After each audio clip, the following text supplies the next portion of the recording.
எனக்கு அன்பான தெய்வ மனிதர்களே, இன்றைக்கு நாம் வாசிக்க போகிற வேதாகமானது என்னாகமம் புஸ்தகம். நாம் இதுவரைக்கும் 3 புஸ்தகங்களை வாசித்திருக்கோம். ஆதியாகமம், லேவியாகமம், இப்பொழுது என்னாகமம் புஸ்தகம் வாசிக்கப் போகிறோம். இந்த 3 புஸ்தகங்களின் வீடியோக்களும் நாம் முன்னாடி உள்ள பெரிய யூடியூபில் 20 நிமிடம் 15 நிமிடம் என்று வீடியோவாக பதிவிட்டிருக்கிறோம். நீங்கள் இலவசமாக பெற்றுக்கொள்ள விரும்பினால் இந்த வீடியோவை நீங்கள் தொடர்ந்து கேட்டு குறிப்பெடுத்துக் கொள்ளலாம்.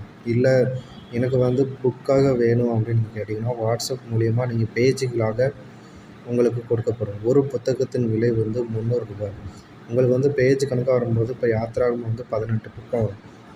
அதை நீங்கள் டவுன்லோட் பண்ணி நீங்கள் ப்ரிண்ட் அவுட் எடுத்தால் உங்களுக்கு ஒரு புக்காக நீங்கள் எடுத்துக்கலாம். இந்த புக்கோட மைய கருத்து என்ன தெரியுமா? இந்த புக்கானது வெறும் கால வரிசைகளையும் உள்ள நடந்த சம்பவங்களை நீங்கள் தெளிவாக தெரிஞ்சுக்கிட்டால் எப்படி இருக்குது. இப்போ ஆதியாகமம், யாத்திராகமம், லேவியாகமம் எல்லாத்தையுமே நீங்கள் ஒரு சின்ன ஒரு கதையாக நீங்கள் தெரிஞ்சுக்கிடும் பொழுது ஒரு படமாக நீங்கள் பார்த்தா எப்படி இருக்கும், அந்த அளவுக்கு உங்களுக்கு எளிமையாக புரியும். நீங்கள் இந்த வீடியோவாக கேட்டாலும் உங்களுக்கு பல விஷயங்கள் இதில் இருந்து உங்களுக்கு கிடைக்கும். வீடியோவாக நீங்கள் இலவசமாக பார்த்துக்கலாம். உங்களுக்கு புத்தகமாக வேணும்னா நீங்கள் பார்த்து நீங்கள் வாட்ஸ்அப் மூலிமா நீங்கள் வாங்கிக்கலாம். நம் வேதம் வாசிப்பை தொடங்கலாம். இன்றைக்கான என்னாகமத்தின் என்று அழைக்கப்பட காரணம் என்ன என்பதை நாம் தொடர்ந்து பார்ப்போம். இஸ்ரவேலின் ஜனங்கள் தொகையை கணக்கிட்ட 2 கணக்கெடுப்புகளை கொண்டு இந்த புத்தகமும் என்னாகமம் என்று அழைக்கப்படுகிறது. இஸ்ரவேலர்களை கணக்கெடுக்க ஆண்டவர் 2 முறை கணக்கெடுத்ததாக இந்த வேதாகமத்தில் சொல்லப்படுகிறதால் இந்த புத்தகத்திற்கு என்னாகமம் என்ற பெயர் வந்ததென்று சொல்லப்படுகிறது.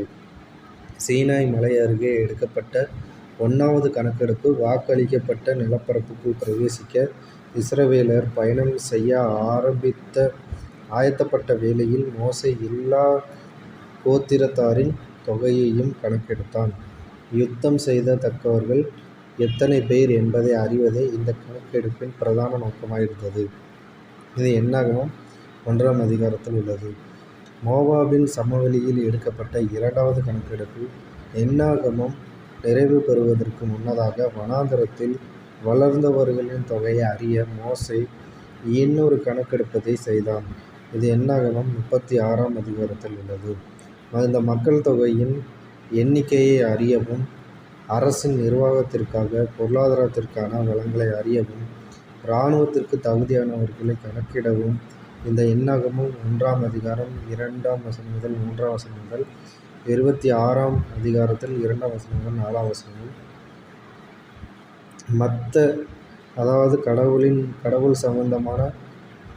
கடவுளின் அந்த வழிகள் சம்பந்தமான கடமைகளை நிறைவேற்ற தகுதியுள்ளவர்களின் எண்ணிக்கையை அறியவும் என்னாகமம் 4ஆம் அதிகாரம் 2ஆம் வசனம் 3ஆம் வசனம் 22ஆம் அதிகாரம் 23ஆம் வசனம் வரி வசூல் செய்யவும் என்னாகமம் 3ஆம் அதிகாரம் 40ஆம் வசனம் முதல் 48ஆம் வசனம் வரை.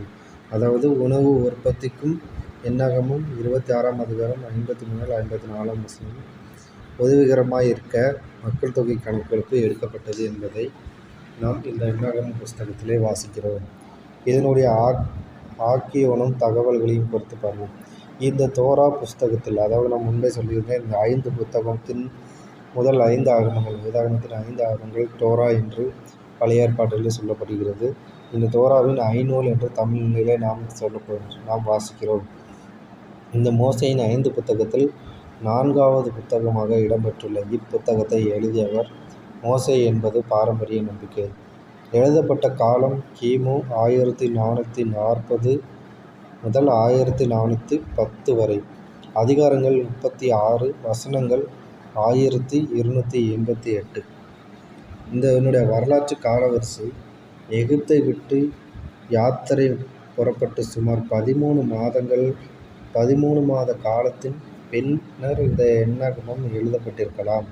வனாந்தரத்தில் இஸ்ரவேலரின் சுமார் 39 ஆண்டுகால பிரயாண வாழ்வை இந்த என்னாகமம் சொல்லுகிறது. என்னாகமம் 1 முதல் 1ஆம் அதிகாரம் 1ஆம் வசனம் முதல் 10ஆம் அதிகாரம் 11ஆம் வரையான காலம் 21 நாட்களும், என்னாகமம் 10ஆம் அதிகாரம் 1ஆம் வசனம் முதல் 33ஆம் அதிகாரம் 38ஆம் வரையிலான காலம் 38 ஆண்டுகள் என்றும், நிலப்பரப்பிற்குள் பிரவேசிக்க இஸ்ரவேலர் சீனாய் மலையருகே ஆயத்தப்பட்ட போது, அது என்னாகமம் 1 அதிகாரம் 1 முதல் 10 வரையும் 10 அதிகாரம். சீனாயிலிருந்து காதோஸ் பர்னேயோ வரை பயணப்பட்ட போது 10 அதிகாரம் 11 முதல் 12 வரை 16 அதிகாரம். காதோஸ் பர்னேயா அருகில் 40 ஆண்டுகள் 13 அதிகாரம் 1 முதல் 19 22 அதிகாரம். காதோஸ் பர்னேயாவில் இருந்து மோவாபின் சமவெளிக்கு பயணப்பட்டது 20 அதிகாரம் 1 முதல் 21 35 அதிகாரம். மோவாபின் சமவெளிகளில் இஸ்ரவேலர்கள் 22 அதிகாரம் 1 முதல் 36 13 அதிகாரம். அடுத்ததாக நாம் இப்போ தியானிக்கப்படுது வேதாகமத்தின் வேறு புத்தகங்களில் காணப்படும் இந்த என்னாகமம் புஸ்தகத்தின் நிகழ்வுகளில் குறித்து நாம் தியானிக்கப் போகிறோம். அனுப்பப்பட்ட 12 வேவுகாரரில் இஸ்ரவேலர் தேசத்தை சுதந்திரித்து கொள்ள உற்சாகமூட்டியவர்கள் யோசுவாவும் காலேபும் மாத்திரமே. அதாவது கானான் தேசத்தை வேவு பார்க்க அனுப்பப்பட்ட அப்போது அந்த ஜனங்களை உற்சாகப்படுத்தினவர்கள் யோசுவாவும் காலேபும் மாத்திரமே. என்னாகமம் 13 அதிகாரம் 14 யோசுவா 14 அதிகாரம் 7 மோசே ஒரு வெண்கல சர்ப்பத்தை உண்டாக்கி சர்ப்பத்தினால் தீண்டப்பட்டவர்கள் அதை நோக்கி பார்த்ததும் பிழைப்பார்கள் என்ற நம்பிக்கையில் அதை ஒரு கம்பத்தின் மேல் தூக்கி வைத்தான். என்னாகமம் 21 அதிகாரம் 6 முதல் 9 வரை. யோசுவா 3 அதிகாரம் 4 மோசே கன்மலையை அடிக்க தண்ணீர் வந்தது. என்னாகமம் 20 அதிகாரம் 11 சங்கீதம் 106 அதிகாரம் 32 பிலேயாம் அவனது கழுதையால் கடிந்து கொள்ளப்படுதல். என்னாகமம் 22 அதிகாரம் 21 வெளிப்படுத்தின விசேஷம் 2 அதிகாரம் 14 பேதுரு கள்ள போதகர்களை பிலேயாமிற்கு ஒப்பிட்டு 2 பேதுரு 2 அதிகாரம் 15 அநீதிதனத்தின் கூலியை விரும்பி என்று சொல்கிறார். யூதா 1 அதிகாரம் 11 தனது ஆத்துமாவை கூலிக்காக விற்று போடுகிறவர்களை பிலேயாமோடு ஒப்பிடுகிறார். இறுதியாக இயேசு பெர்கமு சபைக்கு சொல்லும்போது பிலேயாமை சுட்டிக்காட்டி வெளிப்படுத்தின 2 அதிகாரம் 14 விக்கிரகங்களுக்கு படைத்தவைகளை புசிப்பதற்கும் வேசித்தனம் பண்ணுவதற்கும் ஏதுவான இடறலை இஸ்ரவேல் புத்திரர் முன்பாக போடும்படி பாலாக் என்பவனுக்கு போதனை செய்த பிலேயாமுடைய போதகத்தை கைக்கொள்கிறவர்கள் உன்னிடத்தில் உண்டு என்று சொன்னார். அடுத்து என்னாகமம் ஒரு பார்வையாக பார்ப்போம். வாக்களிக்கப்பட்ட நிலப்பரப்பை சுதந்திரித்து கொள்வதே இஸ்ரவேலுக்கு முன்னிருந்த பிரதான பணி. அவர்களது பயணத்தை தொடர ஜனங்கள் தொகையிட்டு ஆயத்தங்கள் செய்யப்பட்டன. தொடர்ந்து இஸ்ரவேலர் முறுமுறுத்து வந்ததன் விளைவாக பல ஆயிரம் பேரை தேவன் பல வழிகளிலும் அழித்து போட்டார். கானானின் எல்லைகளில் வந்தபோது தேசத்தை வேவு பார்க்க ஆட்கள் அனுப்பப்பட்டார்கள்.